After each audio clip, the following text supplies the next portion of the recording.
My mission is to develop entrepreneurs who stand out, scale up, and make a dent in the universe. And my vision is that entrepreneurs will solve the world's most meaningful problems. Meet Daniel Priestley, entrepreneur, author of 4 best-selling books, and co-founder of Dent Global, one of the world's top business accelerators for entrepreneurs.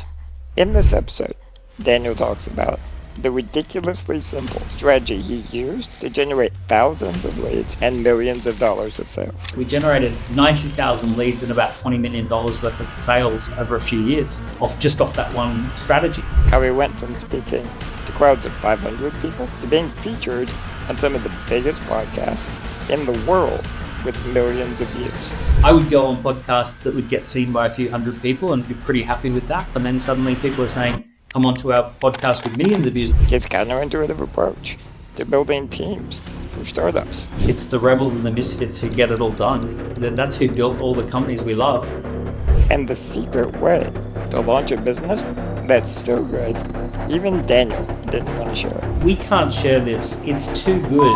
It's such a secret weapon. It's the most incredibly cool way to launch a business. Let's dive in. Let's talk about someone thinking about starting their first business. If you had a family member approach you and ask, how should I decide what business to start? What are some questions that you would ask them to guide their thinking? The first thing I would recommend to anyone who's new to business is that I really strongly recommend that people work within a small business before they start a small business. So I'm a big believer in the entrepreneur apprenticeship. I did an entrepreneur apprenticeship for 2 years. It wasn't a long apprenticeship, but I did 2 years working within a fast growth business from age 19 to 21. And I learned so much about the world of small business. One thing that people really struggle with is they go from working in a large corporation to saying, I'm going to go off and start my own small business. And the culture shock is just so massive because in a large corporate, you're there to do a very specific job. There's an IT department, there's a chief of staff or a HR department. If you've got a problem, you take it to your bosses and they solve it for you. You're leveraging their brand, you're leveraging their assets. All of those things are just happening magically around you. And suddenly you go and start your own business and none of that exists. So I think it's too much of a culture shock for a lot of people. And one of the things that I say to people in the US is 30 million businesses in the United States that already exist. Why not go do a year or two working for a fast growth business that inspires you? Work within the context of an entrepreneurial venture. So I would say that to a family member or friend. And even if it's not particularly the exact business you would want to start, just simply having the grounding in what it takes to run a business is really important. And when I say small, really small, like probably less than 15 people. So a really small little 10, 15 person team, maybe even a 5-person team where you're getting full access to the whole business and what it's doing. So that would be step one. And I know that's probably not what you thought I might say. And there are some other steps once we've done that, but that's where I'd start. It's good advice. I started in a similar place. Before I started Smart Blogger, which is my big website, I worked for a site called Copy Blogger back in the day. I was, I think, employee number 1. And that really taught me everything about starting a big blog and how to do it. And then the other beautiful part is if the business grows and it takes off, then you see the entrepreneur get super wealthy from everything that's happening. And the thought that went through my mind at 3-4 years in, because I stayed for a while, he compensated me very well. I have 0 complaints. But there came a point where I was like, I'm making this guy really rich with everything that I'm doing. Why don't I go launch my own thing? And that was the natural point. And I already knew how to do it because I helped him do it first. That's the same story as me. So I did 2 years with this guy called John. We went from standing start. I was around the kitchen table when there was no business name, bank account, product. We were just launching from absolute blank sheet of paper. And 2 years later, we had 6 million of revenue. And one of the jobs that I had done for John was to launch the regional city business. So he'd done the main Brisbane, Sydney, and Melbourne businesses. And I was doing all these regional cities. But it made me get this hands-on experience of launching something from scratch with his business and also the regional cities. So there came exactly the same moment that you described. I went to him and I asked for shares. And I said, John, can I get shares in the business? And he spun around because he was packing his car. He spun around and he said, mate, if you want shares in a business, you should go start your own business. And I went, interesting, maybe I will. So I did. So after you've had that little entrepreneurial apprenticeship, for me, there's 4 things that come next. The starting of the business, I call it the chaos of starting a business. Chaos stands for concept, audience, offer, sales. Those are the first 4 things that you need to get right when you are going to start your own business. So the concept is the big picture of what you're trying to achieve. What market are you going to enter? What product or service are you going to launch? What problem are you trying to solve? And does this align to your authentic passion? Do you have a real passion for this thing? So that's the concept, where you're doing a bit of digging around, a bit of research, trying to figure out if you're doing the right thing, if it's worth pursuing this particular opportunity. Audience is where you answer the question, can I get people's attention? Right? Because everything really can only work if you've got people's attention. So can I get attention? Can I build an audience? An audience are people who have opted in for giving you some of their attention. So that's one of the next questions. And it's actually a big innovation in the entrepreneurial world. 20, 30 years ago, if you wanted to start a business, the best thinking was to come up with a product or service first and then see if you could take that product to market. And that was the established wisdom of entrepreneurship for a long time. And over the last 10 years to 20 years, there's been this new innovation in the entrepreneurial world, which is called audience first business, which is essentially that you don't have a product or service, but you're going out and seeing if you can build an audience. And then once you've got an audience, you then offer a product or service, or you create a product or service for that audience. So this is a very innovative approach. Most people feel uncomfortable with it, but it's a much more lean approach. It's a more efficient approach.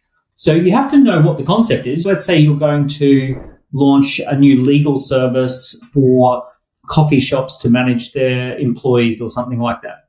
So the first thing you go, okay, I've got a rough idea around the product or service or the industry. So it's okay, I need to go and talk to coffee shop owners, see if I can get them to opt in and join a waiting list, join a discussion group. Maybe they want to take an online assessment. Maybe they want to join a newsletter. So any of those types of things are essentially an opt-in for attention. So we go through that audience building phase. The next phase is the offer, which is the product or service. And we put together an offer based upon what we learn about our audience. So we ask the audience what problems they've got, what they're struggling with, how much they want to spend. And then from that information, we then construct an offer and we put that together on a slide deck or a landing page or a brochure. And then finally, we do sales. We actually go and meet with people and we actually sit down and we do some sales meetings and we talk to people about what they want to buy and whether they're willing to buy this particular offer. We gauge their actual genuine reactions and we ask them if they're not going to go ahead, what was it that was less than ideal about the product or service.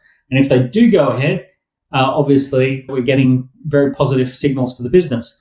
Ultimately, chaos method, concept, audience, offer, sales, those are the first 4 steps that people want to take when they're going into the world of entrepreneurship. So when coming up with that concept, before you even build your audience, how important is it to look at other companies that might be doing something similar in your space? Is that something you would recommend? I love to think in Venn diagrams, those diagrams with 3 interlocking circles. And the Venn diagram for a good concept is passion, problem, and payment. So passion is that you've got a real passion for this thing and it aligns to your origin story, your mission, and your vision. So you've got some authentic passion about it.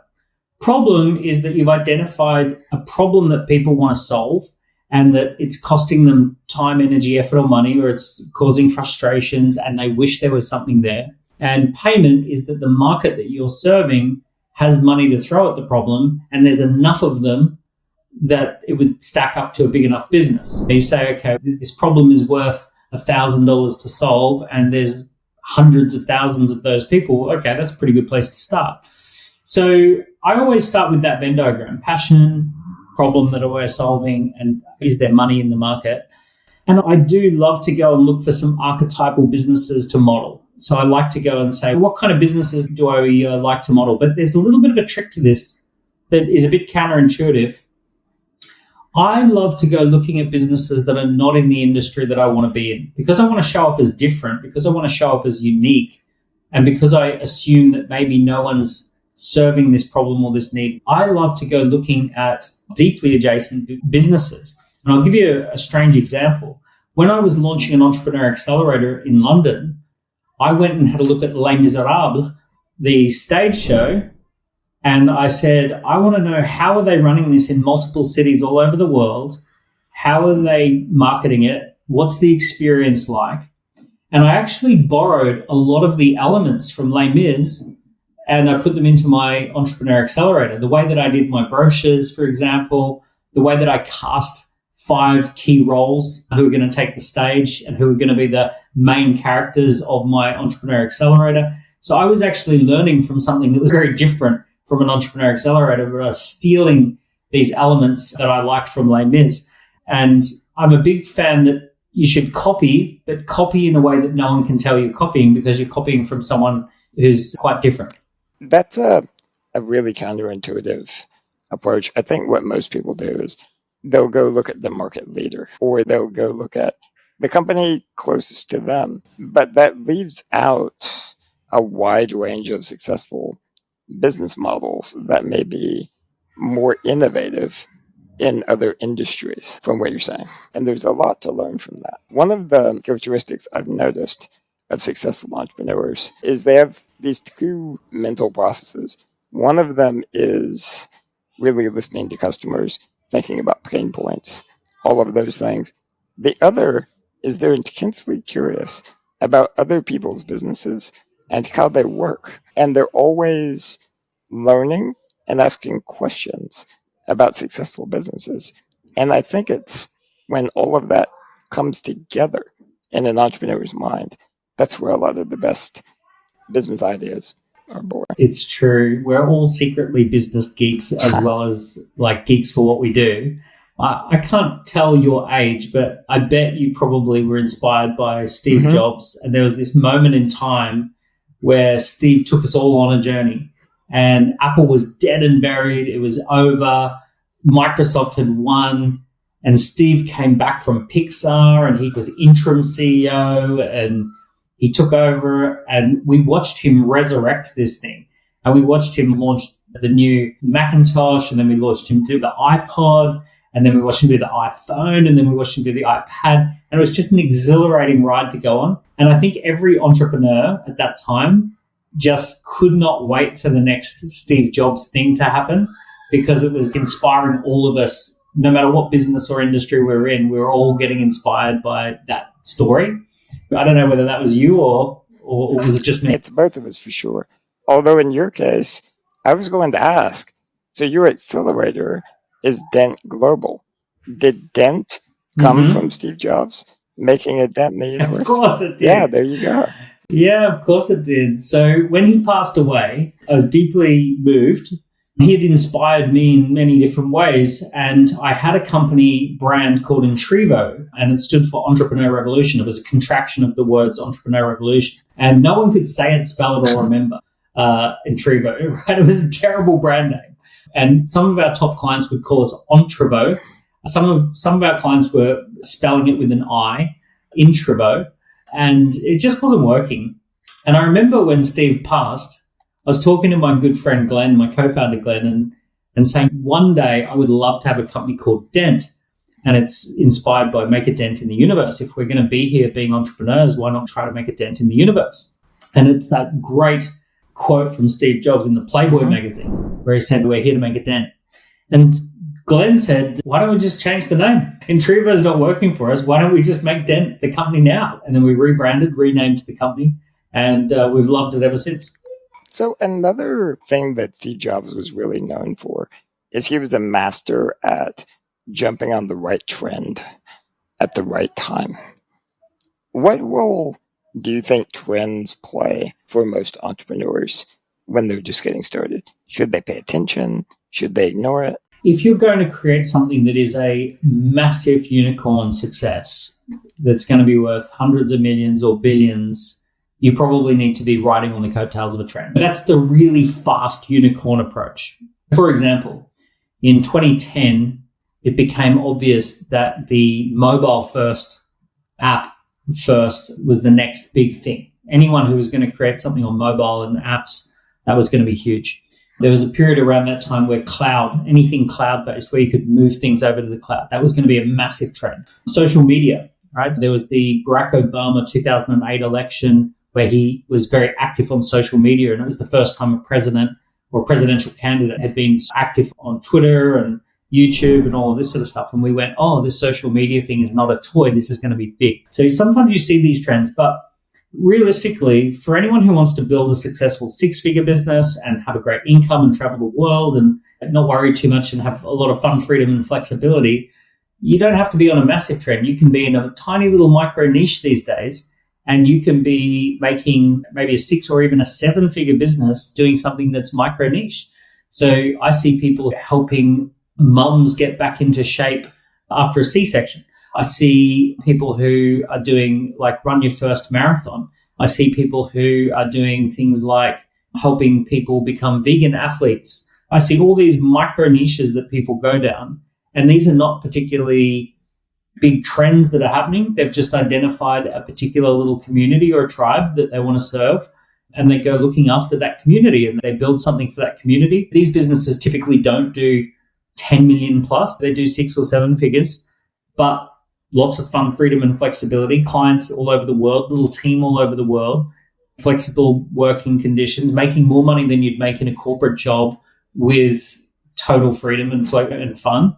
There's 2 ways to approach business. You're either a performance entrepreneur, where you're trying to build something that's going to be sold for 100 million plus, or you're a lifestyle entrepreneur. You're trying to build a business that you never want to sell, and it's a true expression of who you are, and it gives you an incredible lifestyle, and it puts you in touch with the types of people that you like to hang out with. So it really comes down to what you're trying to achieve. If you're a beginner, I think starting a lifestyle business just seems so much less intimidating for most people. There's some entrepreneurs who want to swing for the fences from the beginning, but I think most people are a little afraid of that idea and would rather start small. Let's be honest, most people can't do it. Mm-hmm. It's like saying, you know what, I won't be a professional tennis player this week. I'm choosing not to be a professional tennis player. Yeah, the truth is there's very few people who can be professional tennis players, and there's very few people who can be performance entrepreneurs. You've got to be a complete and utter business geek. You've got to be on a trend. You've got to probably throw yourself at it 60-hour plus weeks. You've got to attract an elite team who absolutely will go all in with you. It's one heck of a thing to try and bring all of those elements together. One of the cool things is this. We talk about trends. One of the big trends is the ability to have a lifestyle business, because if we go 20 years ago, the idea of having a lifestyle business was maybe something that Amway talked about. Multi-level marketers might have talked about a lifestyle business. Perhaps a couple of authors had a lifestyle business, or speakers. They were traveling around speaking and writing books. But the vast majority of people couldn't have even fathomed a lifestyle business, because a small business 20 years ago was butcher, baker, candlestick maker, stuck in a local geography with a local little audience, little market, high overheads, physical offices, things like that.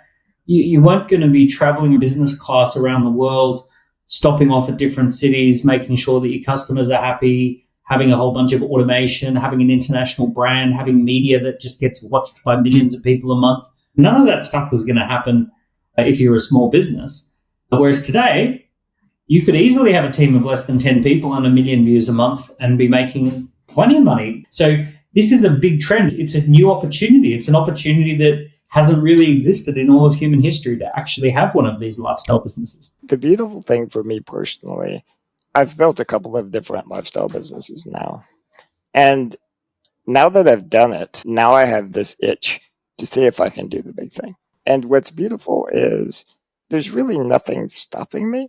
Once you have a lifestyle business, if you want to take the big swing, you totally can.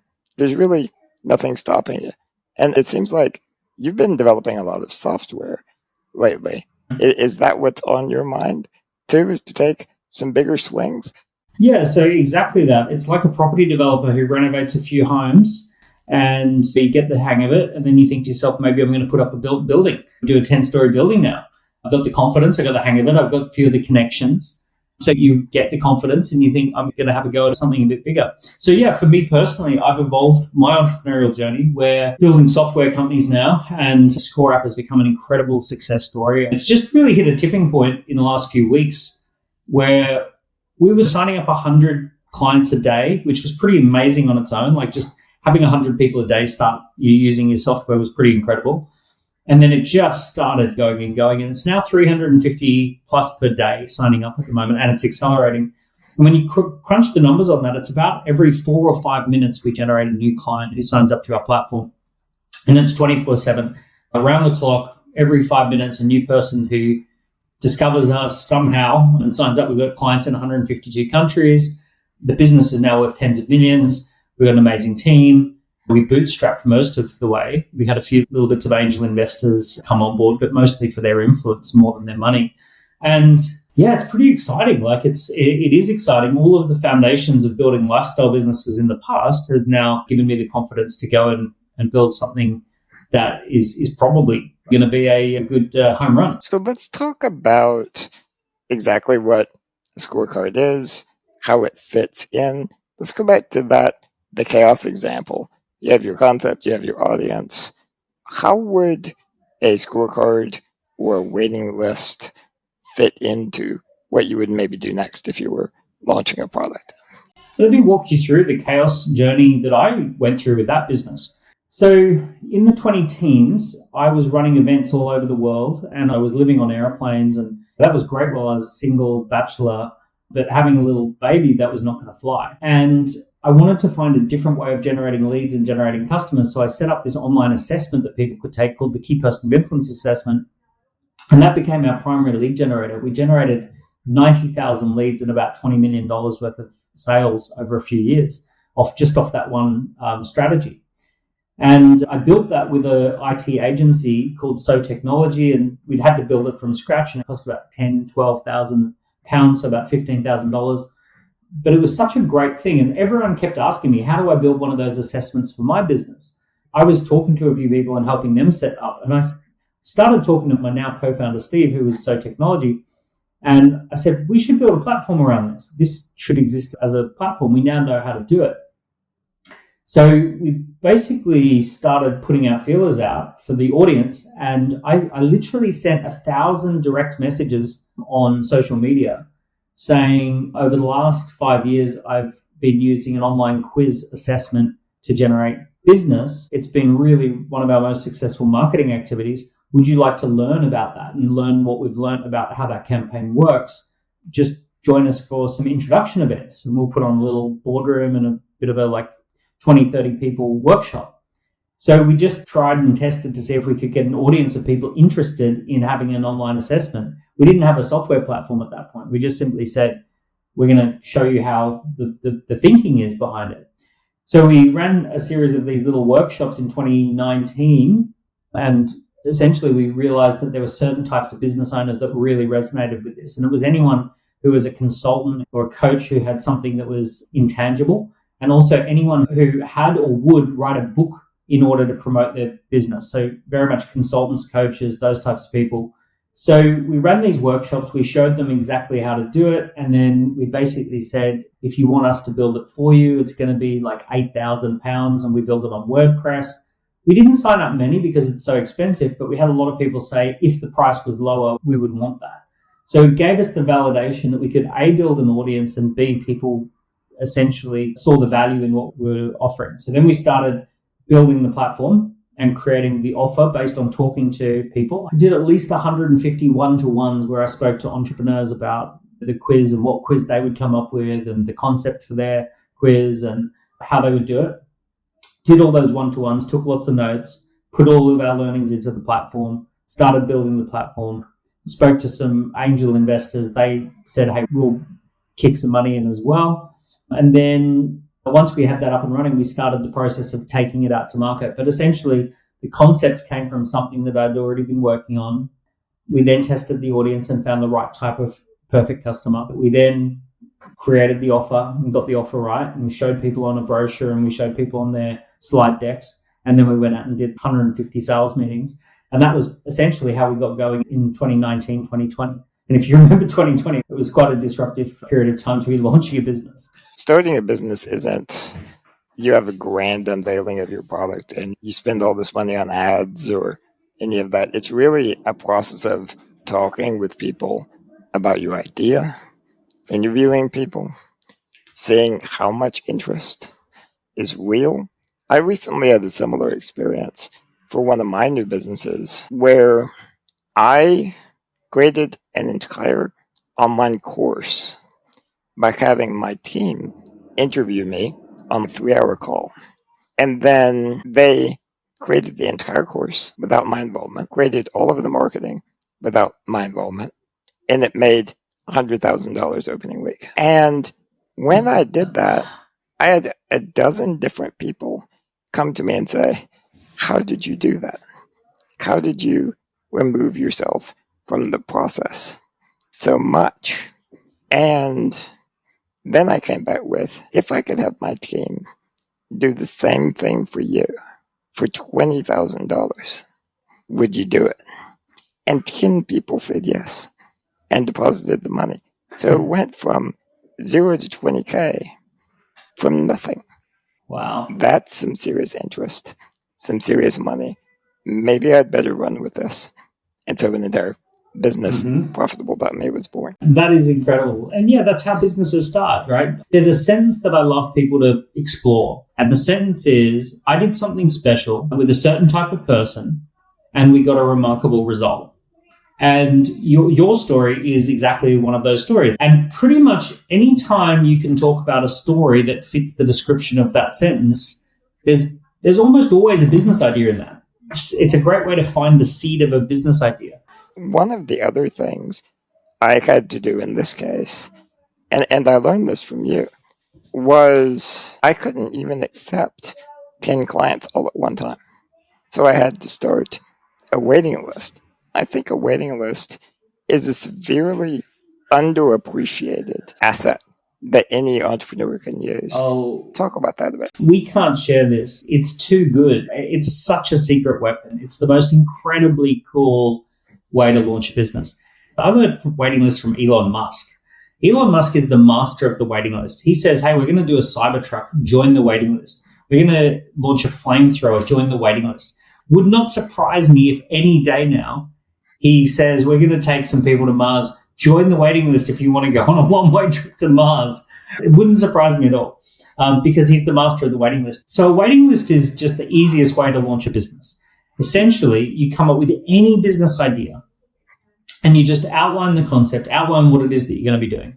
And you just say, if you'd like more information as that information becomes available, join the waiting list. Or at the moment, we can only work with 3 clients at any time. If you want to be the next client after we've got capacity, join the waiting list. And this is just so powerful on so many levels. It sets you up as being in demand. It gives people something they want, but they can't have right now. So it creates that heightened tension. It allows you to find out how much demand is in the market with a very minimal investment. Most people who use our software, scoreapp.com, they use one of our waiting list templates. We always have about 4 or 5 really great waiting list templates where you just fill in the blanks. And 12 minutes later, you've got yourself a waiting list campaign ready to go. Let's say you're a business coach and you think to yourself, you know what, I would love to do a leadership retreat at a really nice venue in Mexico, but I don't want to book a venue. I don't know how many people are going to come along. I don't know what people are willing to pay. So you just simply say, later this year, I'm going to be running a leadership retreat in Mexico. If you would like to be considered for one of the limited spots, join the waiting list. Answer 10 questions or answer 5 questions, and we'll let you know the information as soon as it's available, and we'll let you know if you qualify to be on the leadership retreat. Now, you don't need a venue. You don't need any speakers. You don't need any budget. You can just launch the waiting list and see how many of your potential clients sign up for the waiting list. It gives you a good indication of how many people you have the ability to sign up. And it changes the dynamic because people, when they're on the fence, they join the waiting list. But then when they see that lots of other people are on the waiting list, they say, oh, actually, I don't want to miss out. I want to go ahead with this. It's really worked like a charm for me. And the other thing is, as my audience has grown, as my email list and customer base has grown, it's a really easy way to test new ideas in rapid fashion because you can put up a waiting list with something like ScoreApp in a matter of minutes. And then if you do build the audience and you become that key person of influence in your space, you can then do a different waiting list once a month if you want to for different things. And you're just constantly testing new ideas. Yeah, so I'll share with you a really wild example where this is actually happening. 6 months ago, my team came to me. I own a publishing company called Rethink Press. And the team at Rethink Press said a lot of authors are asking us about AI and whether AI will write books and how to use AI to support the writing process. And we're getting that question a lot. And we've been thinking maybe we should create an AI tool that acts as a creative editor, and it actually does research assistant work, and it kind of helps structure the book and all this sort of stuff. I said, look, honestly, I'm spread pretty thin. I don't know that I need another software business. I said, here's an idea. Why don't we launch a waiting list for this? And I'll post it on my LinkedIn. And if 150 people opt in for the waiting list off my LinkedIn, then we'll explore this. We'll section out half a day. We'll do some whiteboarding, but only if we get 150 people on the waiting list. So we created this waiting list on scoreapp.com, and we just put up some things saying, if you want to write a book faster, this AI tool, it's not going to write the book for you, but it's going to act as an editor. It's going to structure the book, and it's going to do research assistant type work, and it's going to help you to write a better book faster. And we created the headline Author Faster, and the company called bookmagic.ai. And we just put together a basic kind of landing page for this. And we said, if you're interested in this, join the waiting list and we'll include you on the introduction materials and all of that sort of stuff. So I post this on LinkedIn. I think it was about 1,100 people joined the list. And I was expecting 150. And I'm like, damn, okay, there's a lot of people who want this to exist. So I thought, okay, let's do it. So we sectioned out a few hours. We put together a team of 5 of us. So we had a CTO, we had 2 publishing experts, we had myself, and we had my CFO. And we basically put together this list. When people joined the waiting list, the 1,100 people, we asked them the question, how much would you pay for this software? And on average, people were paying about 20 to 30% more than we thought. So we thought they'd pay about 29 to 39, but people were saying 49 to 79 per month would be the average that they'd pay. So we started doing some modeling with the CFO, and we said, actually, this becomes an investable business. Once we hit about 4,000 people on this software, let's talk to some angel investors. And all we did is we showed the angel investors that we have 1,100 people on the waiting list, and we've done our cash flow forecast. And then before we knew it, we had £300,000, which is 400,000 US dollars from angel investors who have said, here's the money, it's in the bank, go for it. And that was at a very high valuation as well. So it was basically 4 million valuation. So we went from having an idea to a waiting list to a discussion to 400,000 at a 4 million valuation, all within weeks. And we hadn't written any code. We hadn't hired any team members. This thing had just come into existence randomly. There are 2 pieces to that I think are worth pointing out. One is the waiting list that we just talked about. But obviously the second one was because you already have an audience, because you already have influence. That's one of the reasons why this moved so fast. Can you tell everyone, what is a key person of influence? A key person of influence is someone who's known, liked, and trusted in the industry. They've got a following. It's not an influencer. A social media influencer normally has hundreds of thousands of followers, and their brand is about themselves and what they do. Often it's about their looks or their fitness or their lifestyle.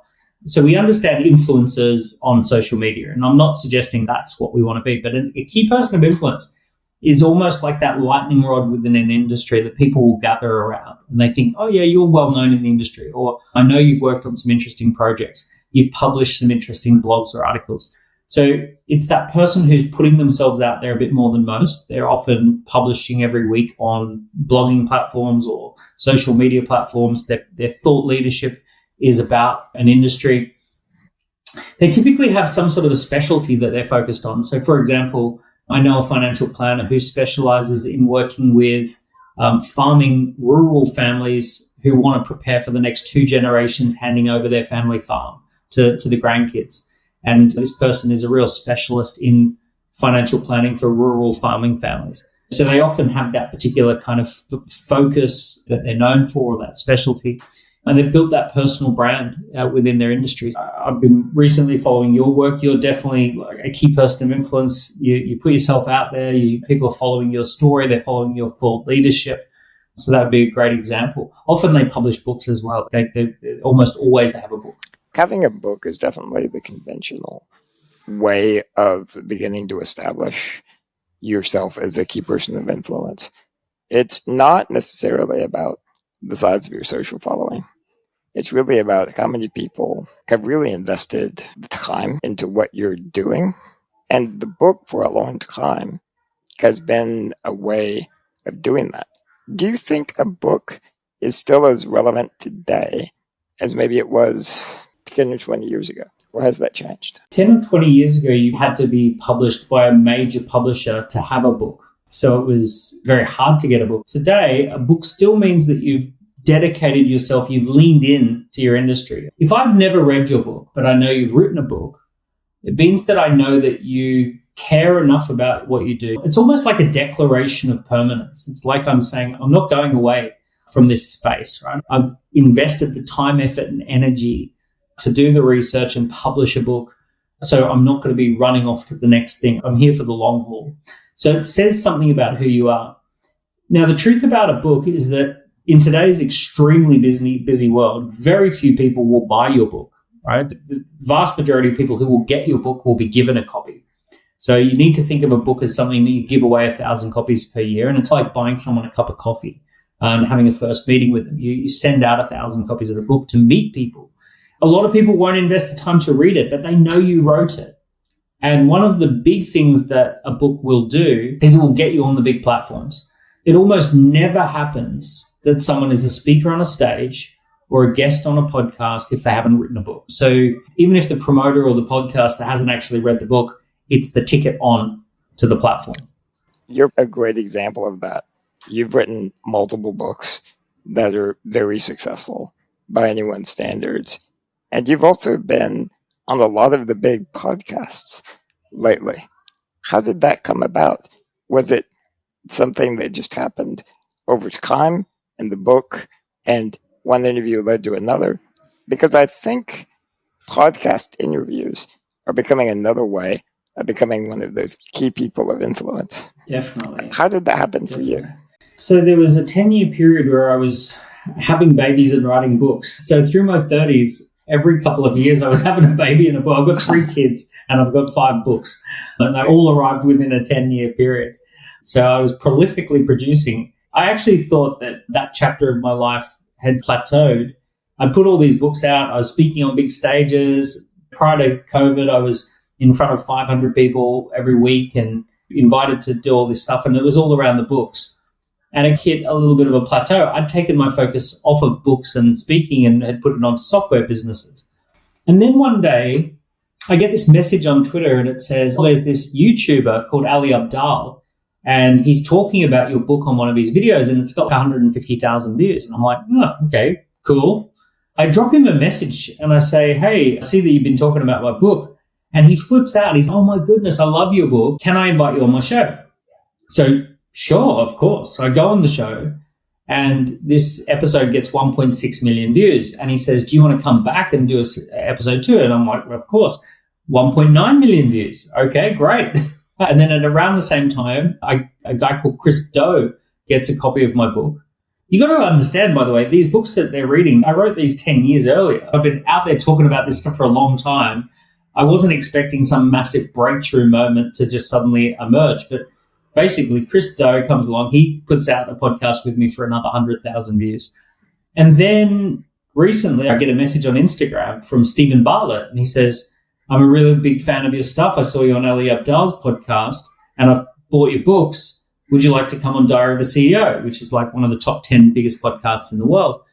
I thought it was a scam. I'm like, wait a second, let me check if this is really the guy. And next thing you know, I'm on Stephen's podcast. And in the first few weeks, that has 1.8 million views as well. For me, I was very used to the idea of speaking to audiences of thousands or hundreds, like 500 people was normal for me. I would go on podcasts that would get seen by a few hundred people and be pretty happy with that. And then I just stuck with it and did it long enough. And then suddenly people are saying, come onto our podcast with millions of views. Now I've actually got about 10 in the diary for the next 12 months that are all the big tier 1 and tier 2 podcasts of like millions of views. So something that was a project 10 to 15 years ago has just popped into a different stratosphere. If someone wanted to replicate that, it's really a long-term strategy that, number one, starts with books, also starts with presenting from stage, makes you a much more polished speaker, which I'm sure impacts the number of views that you get on your interviews. And so all of these skills and assets built on each other until they reached a tipping point is what it sounds like. That is exactly how it happened. And it was the writing, the books and the blogs and the articles that fine-tuned my thinking. And then speaking as a guest on stages and podcasts fine-tuned my ability to talk about it. And then, something happened where it crossed the threshold of being on a much bigger platform. One of the questions that comes to mind is, now that you've reached this tipping point, you become a key person of influence. You have all of these opportunities. How do you decide what opportunities to pursue? It's almost going back to the first question of which ones, but now you're in a different stage of your life. Is it the same thing or has it changed? There's a great saying, which is, when you're discovering your purpose and your passion, say yes to almost anything. Once you've discovered your purpose and your passion, say no to almost everything. It's a good piece of advice. Now, I discovered long ago that my purpose was to develop entrepreneurs who solve the world's most meaningful problems. And that what I wanted to do was be part of that entrepreneurial movement where people with very small teams could actually do big things in the world. The way I describe this is that my mission is to develop entrepreneurs who stand out, scale up, and make a dent in the universe. And that my vision is that entrepreneurs will solve the world's most meaningful problems. So that's my compass. That's my North Star. So if I'm doing something with my time that is in alignment with that, then energy comes easy, creativity comes easy, networks come easy, money comes easy. Everything just starts to magnetize towards me if I do that. If I ever deviate off of that, it feels like I slip off a cliff and I'm starting from scratch and I'm a newbie again. And why would I want to do that? I do not want to be a newbie when I can be traveling at warp speed on my mission, on my visions. When I listen to you speak about entrepreneurship, it's amazing to me how much joy is in your voice and on your face. And even answering questions from other entrepreneurs. You always seem to be like a kid who's having fun when you get to answer questions and help other entrepreneurs. Is it from that North Star, from that vision? Is that where that energy is coming from? Yeah, that is my thing. I'll tell you, when I was 10 years old, I had an experience where I ran a garage sale for my family. Mum had accidentally set fire to the kitchen and she damaged all this stuff. No one got hurt, but she damaged all this stuff. And I decided I was going to clean it up and sell it. And this was like the first move I'd made. I was 10 years old. And this was me taking charge of a situation for the first time. And I decided I'm going to clean up all this stuff. And I put this garage sale together. And there was this magical moment where this guy comes up and he says, "How much is the microwave?" And I say, "It's like $20. And he says, "Can I talk to your dad?" And I go, "Okay." So dad comes out. He says, "Oh, your son wants $20 for the microwave. Will you take 10?" And my dad goes, "It's his business. So you'll have to negotiate with him." And he turns around and just walks off. And I'm left standing there with this grown-up. And I get to say, "No, it's $20." And he pays $20 for the microwave. And I'm like, oh, wow.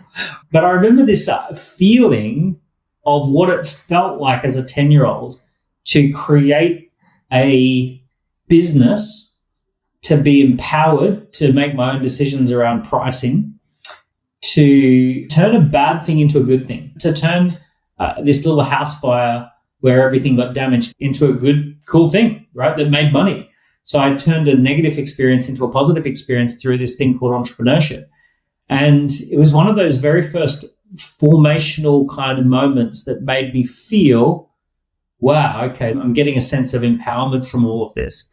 And it's funny because when I trace back, how does entrepreneurship make me feel today? It's that same feeling. I'm that same kid who's running the garage sale and turning a bad thing into a good thing and making empowered decisions. I'm in a bigger, older body, but it's that same excitement, that same energy as that kid had. That's a beautiful story. Thank you for sharing that. So the final topic I want to cover with you today is, after you built a business, you become a key person of influence. You have customers. You're making money. There's a transition point where you no longer want your business to depend on you, where you have to build a team. I've noticed that in your career, you've become very good at building teams around ideas. And I think a lot of entrepreneurs, including me, that came as a real struggle. Were you always good at it? How did you learn how to do that? And what would you say to an entrepreneur who needs to make that transition? It's a topic that I love. Let me cover a few different layers. So the first layer is that a lot of people fail at this because they expect that they're going to put together an amazing team on day one as a new entrepreneur. I never had that expectation, right? So because I started at age 21, I always just basically assumed that no one older than me would ever join my team. So essentially I had to rope in teenagers. So I was 21 years old and I had Nick, who was 19, and Glenn, who was my age, and I had Christy, and I had basically everyone was under 25, and we were all just rebels and misfits. I also knew that people were highly flexible about how they might work together. People might work after work. They might come around to the house after work and help out, or they might come and help out in an event that we were running, but they wouldn't help out during the day because they were working. Sometimes people want to work on weekends with us and help out that way. So I was very flexible. I knew that rebels and misfits were my only option. So some of the people I hired were people who wouldn't get traditional jobs. So spotty teenagers, for example. I had worked at McDonald's and I had this blueprint in my head that teenagers can run a multi-million-dollar restaurant. I see people all the time who want to start a business and they're like, oh, I'm trying to hire someone who's currently working at Microsoft. And it's like, no one's going to quit their job and come and work at your startup. That's not going to happen. No one's going to quit their proper job. And people who have kids and mortgages aren't going to quit their job and come and work at your startup. So forget about that. Go looking for the rebels and the misfits. Go looking for the teenagers or the early 20s. Go looking for maybe people on the other end. They're retired. They're over 65 and they're retired, but they want something to do. Go looking for those people. So go to the edges. Try and find people who aren't fitting in with the traditional employment or aren't embedded in traditional employment. And then my teams have always followed the military model. And the military model is that you always have 2 people as a scout team, scouting an opportunity. 4 people is a fire team doing a short-term thing. 8 people is a section, which is a complete unit, a core team unit. And then a platoon is 3 or 4 sections acting together and coordinating themselves. So my businesses have always gone 2, 4, 8, 30. So when I build teams, I'm basically saying we're going to put 2 people on this to scout the opportunity. And then we're going to have 4 people on this to do a launch event. And then we're going to have 8 people on this who kind of run things day to day, and we'll get up to the millions. And then we'll expand into more territories or products and we'll have 30 people. And that's where the business becomes worth something.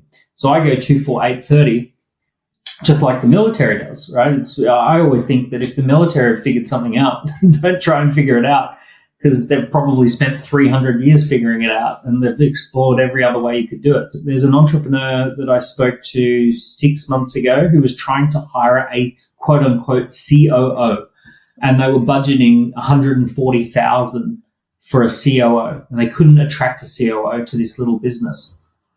I said, this is not a COO role, right? This is like an ops director. I said, why don't we go to Starbucks and see who the local store manager at Starbucks is?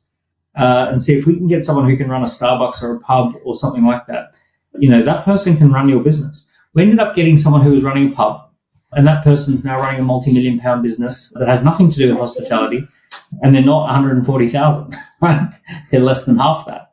I love ex-hospitality, ex-restaurants, pubs, bars. I love those people. Hardworking, dealing with all sorts of nonsense. If you can run a restaurant, you can run almost any business. That's great advice. And then if you're lucky enough to create a business that tackles big problems, changes the world, you're giving that person not only more money, but a chance to be involved in something extraordinary. It's the rebels and the misfits who get it all done. That's who built all the companies we love. That's a really heartwarming place to wrap up. So I'll ask my final question. One day, hopefully years from now, your life is coming to an end. You're looking back at all of the work that you've done with entrepreneurs, all the businesses you've started. How would you like to be remembered? I know this is a strange answer, but my honest, genuine answer is I just don't really care that much about how I'm remembered or if I'm remembered. There are presidents of the United States who were the most important person in the world. How many presidents can we actually remember? Steve Jobs passed away maybe 10, 11, 12 years ago. And already there's a whole crop of entrepreneurs out there running around who don't even know who the hell the guy is. And it's like, how do you not know Steve Jobs? So not many people get a chance to be remembered. I think it's worth noting, number one, that is an answer that comes with a very low amount of ego and a great amount of humility to be able to acknowledge that no matter how great you become, no one may remember who you are. But also, it really emphasizes the point that you've brought up multiple times throughout this interview, which is pursue the ideas and the life you have. Enjoy building the things you want to build and do it with people who you love working with. And if you can do that, then you'll have a life well lived, and it doesn't matter if anyone remembers you at the end. I couldn't have said that better myself. That's exactly how I think about it. Awesome. Thank you so much for this, Daniel. It's been a total pleasure for me too. Cheers, John. Thanks, Daniel.